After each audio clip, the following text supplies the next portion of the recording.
Kalau dilihat dari negara tetangga bahkan di global, Indonesia harusnya nih top 3 atau top 5 paling tidak dari sisi growth.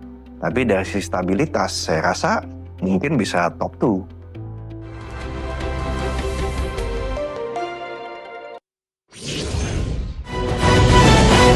Anda kembali di Regional Blueprint dalam Newsline Bisnis pemirsa, dan kami masih akan berdialog bersama dengan Menteri Investasi dan Hilirisasi Bapak Rosan Roslani, dan sudah bergabung juga bersama kami di sini Ketua Kadin Bapak Anindya Bakri.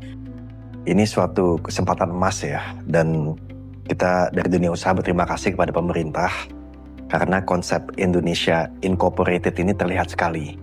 Pemerintah tentu membuka jalan dan di depannya Kementerian Investasi dan kebetulan juga Danantara, sehingga dari dunia usaha jadi lebih kompak dan lebih leluasa bergerak.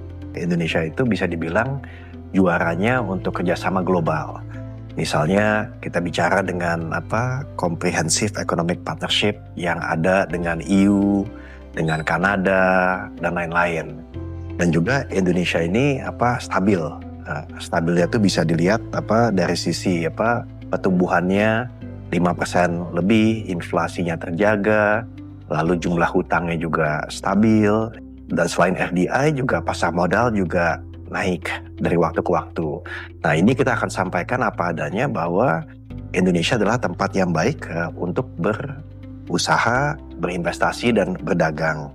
Dan terakhir juga Indonesia mengedepankan topik-topik yang progresif seperti misalnya transisi energi, ketahanan pangan. Nah, ini semua dalam konteks dunia yang lagi bisa dibilang fragmentasinya besar, dan juga ya bisa dibilang disrupsi teknologi kan cukup maju. Jadi kalau tadi bicara mengenai sumber daya manusia, ya di sini gudangnya 285 juta, 60% di bawah 40 tahun. Untuk perusahaan yang berpartisipasi dalam program vokasi, contohnya program vokasi dan edukasi, itu bisa mendapatkan tax insentif sampai sebesar 200%.